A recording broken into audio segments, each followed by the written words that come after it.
La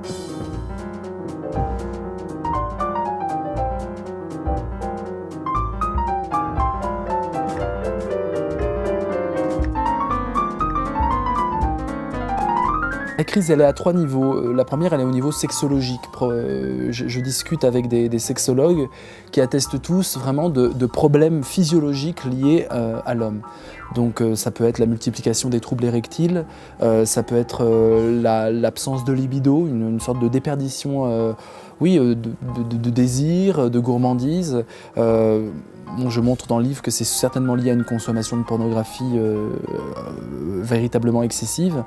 Donc voilà, c'est le pôle, je dirais, du corps véritablement dans son animalité, justement. Ensuite, il y a un deuxième niveau de cette crise, c'est une crise par rapport au rôle. L'homme, aujourd'hui, est en train de réinventer ses propres rôles et contrairement à ce qu'on nous disait avant, on nous disait l'homme est perdu dans des rôles, voilà, il ne sait pas quoi choisir, la femme est là, elle a pris le marché de travail, enfin, elle fait partie du marché du travail avec lui, etc.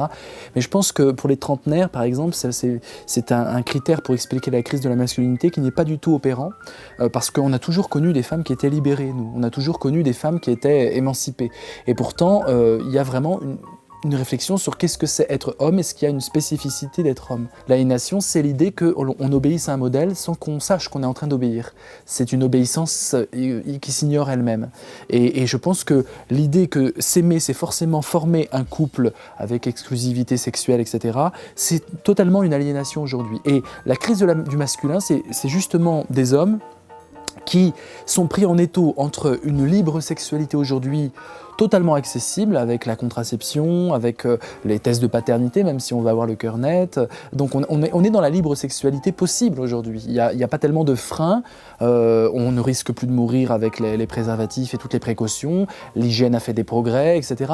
Donc c'est rare sur la planète, il y a une minorité comme ça d'êtres humains qui accèdent à cette libre sexualité-là.